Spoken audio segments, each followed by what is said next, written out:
Bonsoir fidèles téléspectateurs, bienvenue à C'est Possible Télévision.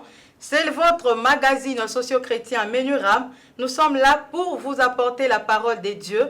Nous sommes avec un invité, je vais les présenter tout à l'heure. Nous allons parler de Foreman pleure Jéthro, un thème qui va vous bénir certainement. Pasteur Tim Grace, bonsoir. Bonsoir, sœur Clémence. Dans la joie de vous recevoir encore Merci une fois beaucoup. de plus. Merci, je suis aussi dans la joie. Pasteur, ce soir nous parlons de Foreman pleure Jéthro. Oui. Pasteur, d'où vous est venue cette inspiration? Bon, j'étais dans un véhicule au niveau de Kimweza, en train de revenir. J'ai entendu dans ce véhicule-là, dans la radio, un homme de Dieu en train de prêcher. Il parlait de Jéthro et ça m'a beaucoup inspiré. C'est comme ça que je pense que je pouvais partager l'idée que j'ai eue ce jour-là avec tous nos bien-aimés.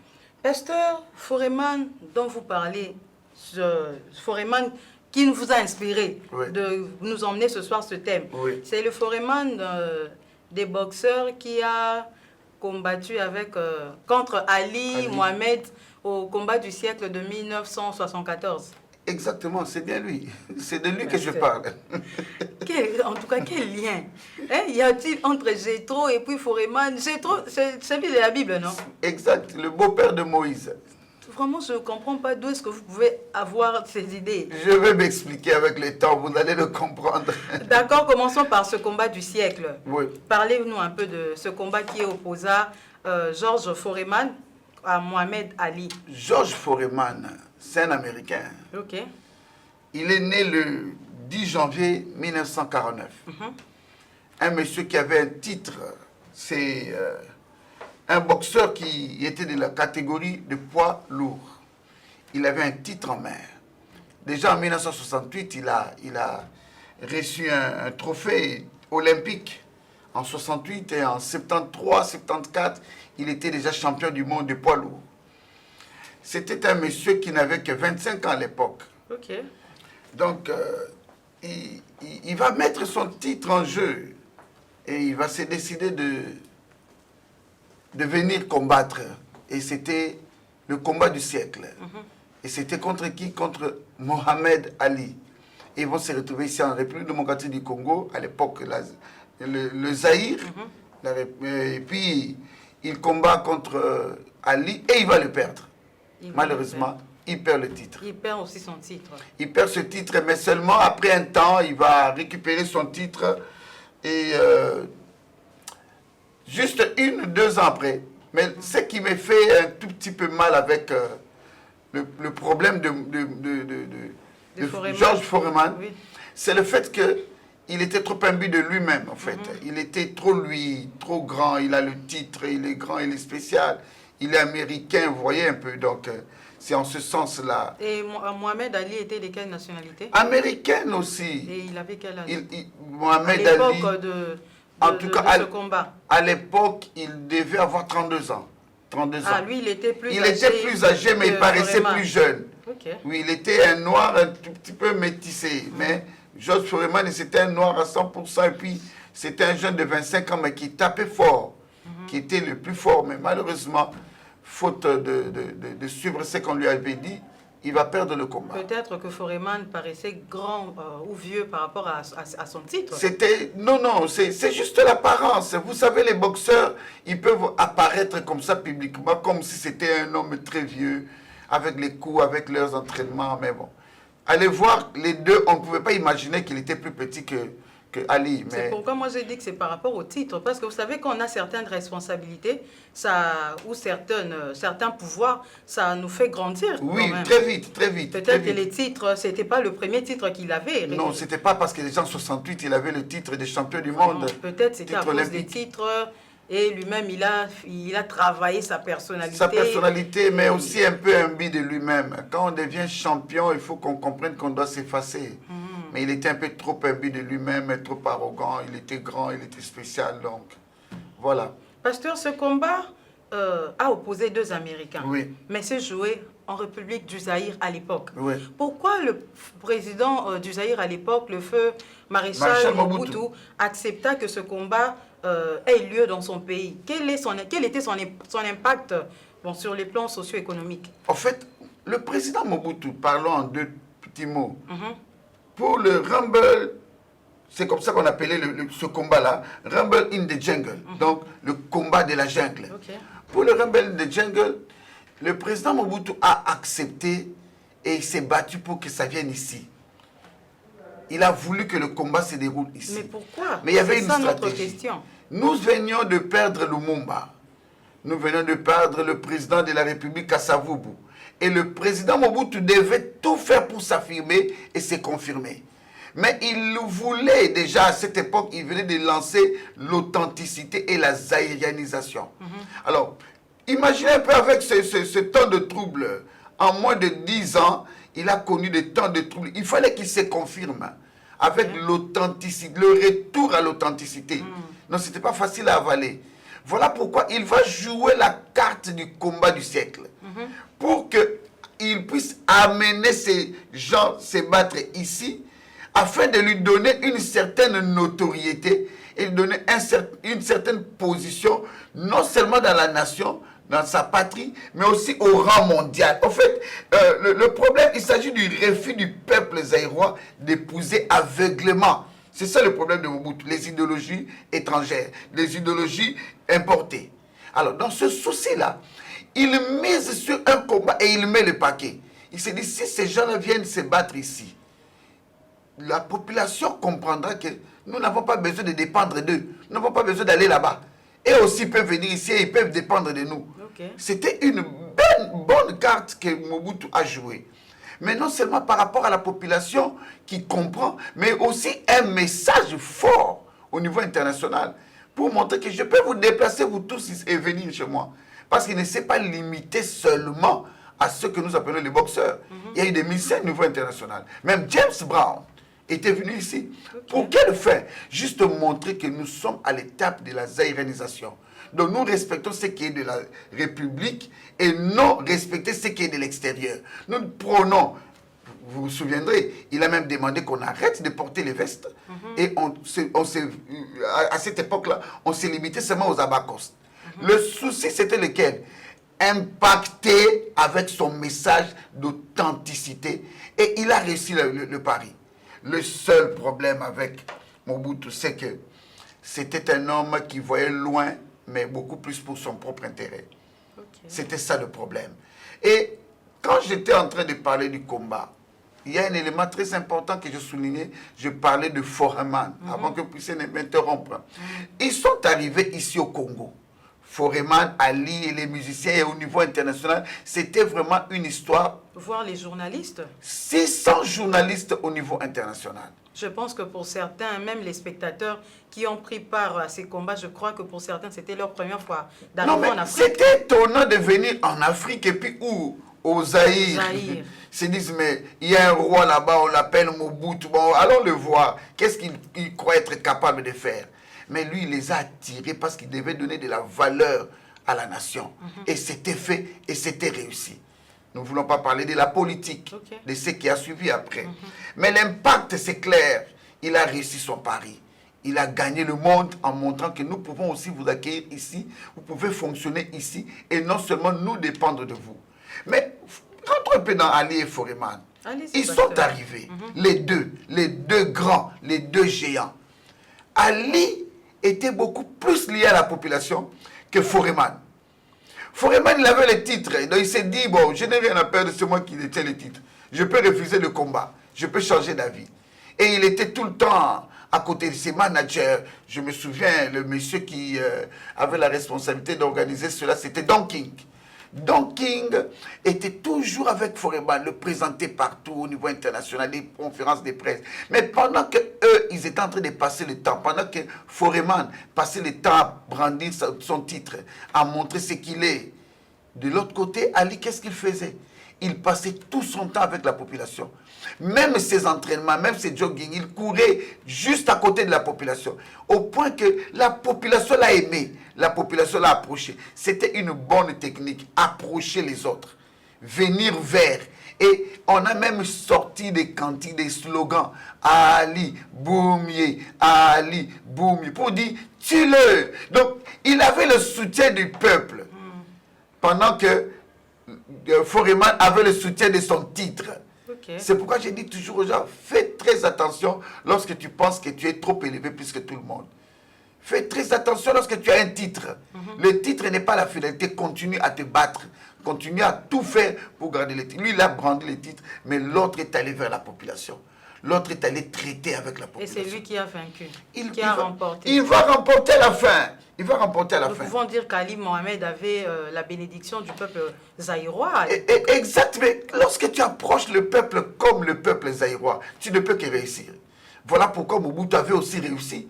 Parce que c'était un grand pari. Tout le monde, tout ce que nous regardions à la télé, tu les vois s'approcher de vous.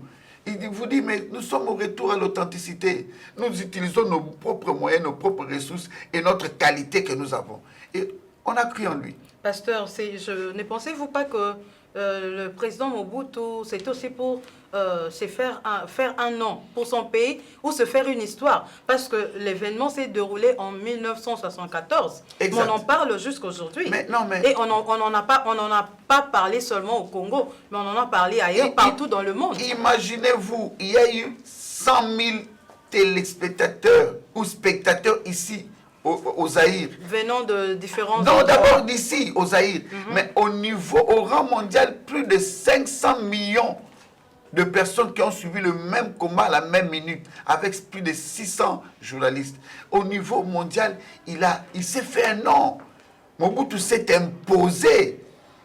Imaginez-vous, nous connaissons de quelle manière il a eu le pouvoir. Mais à cause de ce combat du siècle, ça lui a donné une certaine renommée, une femme, une place dans la société. On s'est dit, non, lui, tu vas compter. Voilà pourquoi il a même attiré les Occidentaux. Ils sont venus maintenant, il faut savoir, quel est ce monsieur qui débourse autant d'argent? Vous savez combien coûtait le prix, le droit d'entrée du stade? Dites-le nous, pasteur. Pour tout le monde, tous les communs de mortels, c'était à 90 $. Et plutôt 90 Zaïre. À l'époque, 180 $, donc le double. Et pour les places VIP, 250 $, soit 125 Zaïre. Donc, ce n'était pas n'importe quel combat. Et il y a eu de l'argent. J'ai même entendu que les boxeurs avaient droit à plus ou moins 5 millions de dollars à chacun. Imaginez-vous, quelle somme colossale. Même aujourd'hui, on ne donne pas un boxeur 1 million comme ça directement. Vraiment. Tout ça, c'était parce qu'il devait se faire un nom. Il devait frapper fort. Parce qu'il avait un projet à l'interne, mais aussi il devait donner une autre image du Zaïre à l'externe. Voilà pourquoi nous disons que le combat est resté un combat du siècle. Qui peut reprendre cela? Pasteur, revenons à notre thème. Foreman pleure Jétro. Okay. Quelle relation y a-t-il entre Foreman le boxeur et Jétro de la Bible? Foreman, c'est notre contemporain. Il a vécu à notre époque, Foreman. Jétro, il a vécu des siècles et des siècles avant nous. L'homme de l'Ancien Testament. L'homme de l'Ancien Testament. Imaginez-vous, bien avant Jésus-Christ d'ailleurs. Mais je vais parler de Jétro pour que vous compreniez c'est quoi le problème. Et pourquoi vous les avez associés? C'est ce que je vais vous expliquer. Jétro, c'était qui? C'était le beau-père de Foreman, le beau-père de Moïse. C'est-à-dire le père de qui? Le père de Séphora, l'épouse de Moïse. Moïse quitte l'Égypte. Il épouse une certaine femme nommée Séphora. Et son père, c'était qui? C'était un prêtre madian. Quand on dit prêtre madian, disons-le clairement, c'était un magicien. C'était un occultiste dans le langage de Nepsalelo. C'est-à-dire, Jétro n'était pas n'importe qui à Madian. C'était un grand prêtre. Et Moïse épouse l'enfant, la fille de ce prêtre-là qui avait cet enfant. Imaginez-vous un peu, Moïse qui parle avec Dieu en permanence, il est beau-fils d'un sacrificateur Madian. Mais ce n'était pas un problème. Moïse a eu des difficultés dans la gestion de qui? Dans la gestion du peuple. Et c'est Jétro qui observe. Jétro regarde, il se dit non, ce jeune va se tuer. Je vais perdre mon beau-fils et alors, je vais lui apporter un conseil. Il va vers lui, lui dit, au lieu de traiter le peuple comme ça, toi écoute Dieu et puis viens, place les gens en termes de 1000. Qui est un chef de 1000, un chef de 100, un chef de 10. Comme ça, tu n'auras que les chefs de 1000 qui viendront te faire les rapports. Au lieu que tu t'alourdisses la tête d'écouter tout le monde, tu vas te fatiguer. Moïse, l'homme le plus humble du monde, il accepte le conseil. D'un occultiste. D'un occultiste. Il accepte le conseil d'un prêtre étranger. Il accepte, il obéit, il les met en pratique. Comment Moutakuta Narananzamba dit Moyoka conseil? Il les met en pratique comme ça, automatiquement. Moïse est soulagé. Et d'ailleurs, aujourd'hui, nous parlons de la division du travail. Nous parlons des ressources humaines, la gestion des ressources humaines. Mais allons-y comprendre qu'avec Jéthro, il n'y a pas de relation entre Jéthro et Foreman. Il n'y a aucune relation. Dans ces cas, pasteur, comment Foreman, moi je pensais même qu'il était beau-fils de Jéthro, ou c'était un autre nom de Moïse. Non. Mais Foreman, qui n'était qu'un boxeur, et puis un Américain. Comment est-ce qu'il va pleurer Jéthro, un Israélite, alors qu'il n'y a aucune relation entre les deux? C'est ça, au fait. Que représente Jéthro dans ce discours que je vous apporte? Dites-le nous, pasteur. Jéthro représente le conseil, les conseillers. C'est-à-dire, regarde Jéthro, il est connu non seulement parce qu'il est père de Séphora, mais parce qu'il avait prodigué un conseil à Moïse, et ce conseil a été respecté, et ça bénit plusieurs jusqu'aujourd'hui. Donc je vois Jéthro ici comme le conseil, comme le conseiller, comme la personne qui peut apporter quelque chose. Et lorsque je dis Foreman pleure Jéthro, après le combat, à la fin du combat, quand il a perdu, il a pleuré. Nous le savons. Et il a regretté. Pourquoi? Parce qu'il a perdu son titre. Non, il s'est souvenu. Chacun d'entre nous se souvient toujours des conseils qu'on lui a apportés. C'est pourquoi j'ai dit, Foreman pleure Jéthro. Quand il se retrouve seul, il s'est dit, ah, si je savais. Vous savez quoi? Ali, dans le ring, en train de combattre, il avait toute la population derrière lui. D'ailleurs, Ali, en se battant, il était en train de faire des gestes là, pour dire à la population, levez-vous, levez-vous. C'était contre qui? La population zaïroise à l'époque s'élevait contre Foreman. Dans ces cas, Foreman ne combattait pas seulement contre Ali Mohamed. Non, mais c'est ça la technique. Il a été conseillé. Tu es trop dans ton titre. Tu es trop avec Don King. Tu es trop dans je suis grand, je suis américain, je vais le battre, je suis fort. Tu es trop dans ça. Regarde ton frère. Même dans les films qu'on nous montre, on nous montre Ali, Mohamed Ali, en train de marcher avec le peuple, avec la population. Mais Foreman s'en foutait de tout ça. Et vous savez quoi? Il marche avec son titre.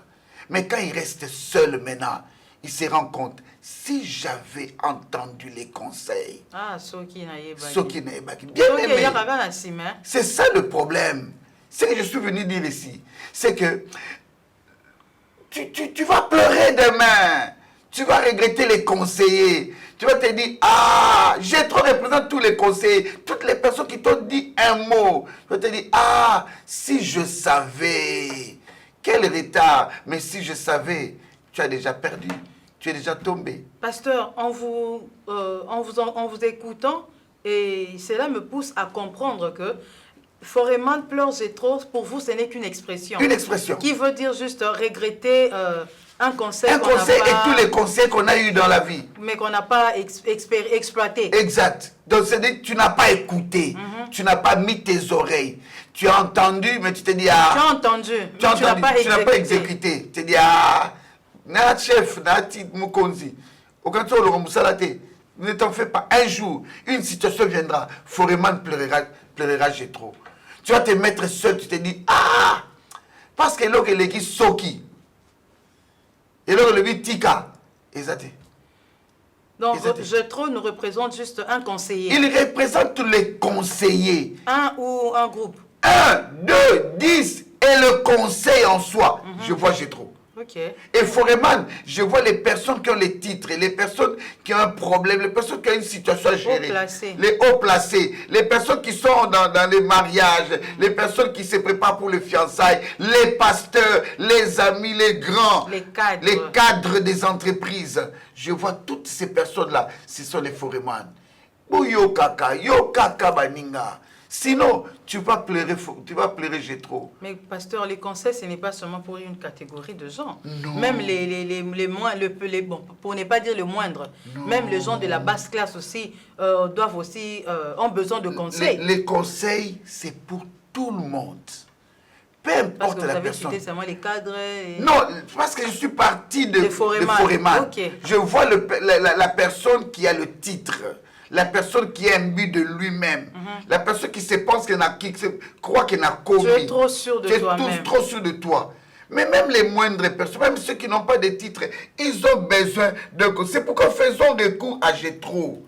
Donc faisons recours au conseil. Pensons à ce qu'on nous dit. Pensons à ce qui se passe. Pensons à ce qui se fait. Est-ce que je peux lire un petit passage? Allez-y, pasteur. La Bible nous dit dans Exode chapitre 18, verset 19. Maintenant, écoute ma voix. Je vais te donner un conseil. Et que Dieu soit avec toi. Sois l'interprète du peuple auprès de Dieu et porte les affaires devant Dieu. Ça, c'est Jéthro qui parle. Il dit, maintenant écoute-moi, je vais te donner un conseil. Le problème, c'est écouter. Toyo kakate, on dit mais entendre, mais ayo kakate, en application. Mais tu vas finir comment? Tu vas pleurer. Tu vas pleurer les Jéthro. Tu vas regretter. Pasteur, il y a aussi un autre passage de la Bible, Proverbe 15, 22, vous pouvez le connaître mieux que moi, oui. Qui dit que les projets échouent faute d'une assemblée qui délibère. Mais ils réussissent quand il y a de nombreux conseillers. Pasteur, mais quels conseils devons-nous prendre et de qui? Ça, c'est une très grande question. Est-ce qu'on peut lire notre passage du jour? Je vais y répondre. Allons-y, pasteur. Nous sommes dans 1 Roi, chapitre 12, versets 6 à 10. C'est un peu long, mais nous allons le lire. Le roi Roboam consulta les vieillards qui avaient été auprès de Salomon, son père, pendant sa vie, et il dit, « Que conseillez-vous de répondre à ce peuple? » Et voici ce qu'ils lui dirent. « Si aujourd'hui tu rends service à ce peuple, si tu leur cèdes, et si tu leur réponds par des paroles bienveillantes, ils seront pour toujours tes serviteurs. » Mais Roboam laissa le conseil que lui donnaient les vieillards, et il consulta les jeunes gens qui avaient grandi avec lui et qui l'entouraient. Il leur dit, « Que conseillez-vous de répondre à ce peuple qui me tient ce langage? Allège le joug que nous a imposé ton père. » Et voici ce que lui dirent les jeunes gens qui avaient grandi avec lui. « Tu parleras ainsi à ce peuple qui t'a tenu ce langage. Ton père a rendu notre joug pesant, et toi, allège-le nous. Tu leur parleras ainsi. Mon petit doigt est plus gros que les reins de mon père. » C'est Roboam. Roboam, c'est qui? C'est le fils de Salomon. C'est lui qui hérite du pouvoir. Roboam, c'est qui? C'est le fils de Naama.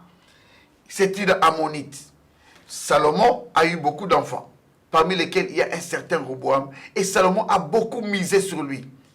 Il s'est dit, ah non, moi, Kolanda ne suffit pas. Bien aimé, la papa ne suffit pas. Quand la démarche du pasteur, nayo ne suffit pas. Quand prier la papa nayo ne suffit pas. Yo kaka. Une information importante que j'amène. Yo kaka. Quand la kime la maman nayo ne suffit pas. Parce que Roboam, un fils très important, mais malheureusement, Salomon était un homme très sage. Roboam, un homme presque idiot. Un homme qui n'écoute pas. Un homme qui ne comprend pas. Il avait des Jéthro à ses côtés. Les vieillards dans la ville. La population veut lui dire, s'il vous plaît, monsieur le roi, est-ce que ça a faveur? Parce que papa Nayo, il nous a rendu la tâche difficile. Pourquoi Salomon avait rendu la tâche difficile à la nation? Ce sont des informations que les gens négligent. Salomon a fait des dépenses et des dépenses. Vous connaissez le nombre de bœufs qu'il offrait par offrande, là, quand il faisait à Dieu. Vous connaissez le temple, qu'est-ce que ça coûtait à Salomon? Même si David avait légué. Vous savez quelles dépenses Salomon avait fait? Il est arrivé au point qu'il n'en avait plus le choix. Il a commencé à prélever l'impôt dans la population. Et ça a commencé à peser sur la population. Mais qui va parler aza muta bitumba te, aza muta brutalité te, sagesse et l'équipe, soit ok, va convaincre au cac. Ils se sont tués, ils payaient l'impôt sans problème. Parce qu'il y avait tellement de dépenses dans la ville. Et quand il s'en va, il laisse le pouvoir à Roboam. Roboam, les anciens viennent lui dire, d'abord, toute la population, est-ce qu'on l'aime, c'est la chose acheter? Oh, l'homme, soit même pot et les kilos. Il consulte d'abord les Jétro.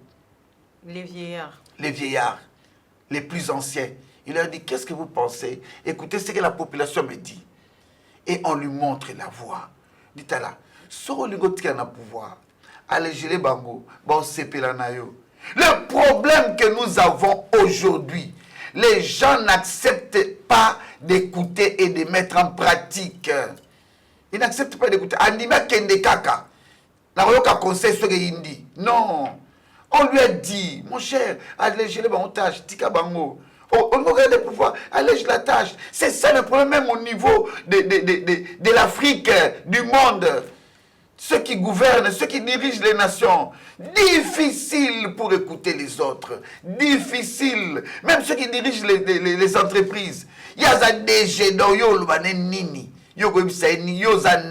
Mais il y a des ordres à recevoir de personnes. Non, il y a des ordres à recevoir de personnes, mais demandez aux ministres et au gouverneur, au président de la République, pourquoi ils sont des conseillers? Parce qu'ils savent qu'ils ne sont pas autosuffisants. Seul qui est capable de tout, c'est Jésus. C'est Jésus. Il se suffit à lui-même. Mais yo, aux anani, aux amoutos, aux limités. On lui dit, allez, je l'ai pas mon tâche. Il a fait semblant, il dit, ok papa, naoki bino bon, moko. Et puis il va faire recours à ses amis. Très souvent, les amis fonctionnent pour leurs propres intérêts. Retiens-le. Ça, c'est à retenir. Très souvent, dans la quasi-totalité, les amis qui apportent des conseils, tel à bien, ils apprennent à on va se retrouver. Ils ont dit, ah, bois que ça, bango. Papa nanga kutu, musapi nanga mukele qui m'a cassé que les cavarins, papa nanga. Donc pour leur dire, je vais encore coincer. C'est bien, tu vas encore coincer. Mais tu sais ce qui est arrivé, mais je vais avoir coincé. Il a coincé et la condition de la population était devenue pire qu'avant. Mais à quelques temps seulement, il ne savait pas que parmi les personnes qui étaient venues demander cette grâce, il y avait un certain Jéroboam. Un certain Jéroboam qui était parmi les militaires proches de son père. Et il ne savait pas que le Jéroboam là, il avait déjà reçu une visitation divine que Ozombo Kawanazela. Et quand il répond mal à la population, qu'est-ce qu'il faut? Il se retire de lui. Automatiquement, 10 villes sont parties. Il n'est resté qu'avec 2. Donc, Roboam perd 10 villes à Israël. Juste pourquoi? Parce qu'il y a un conseil. Il y a un conseil. 10 villes parties. Et depuis ce jour-là, tu es comme Samarie, la Judée. Pourquoi? À cause du refus. Et il n'a pas traîné au pouvoir. Assel Maramamine n'était le parent. Hélas, il va perdre. Roboam pleure Jétro. Il regrette. Il commence à te dire, ah, si je savais, ma vie, on appelle ça un conseil bien. Malheureusement, c'est trop tard. C'est trop tard.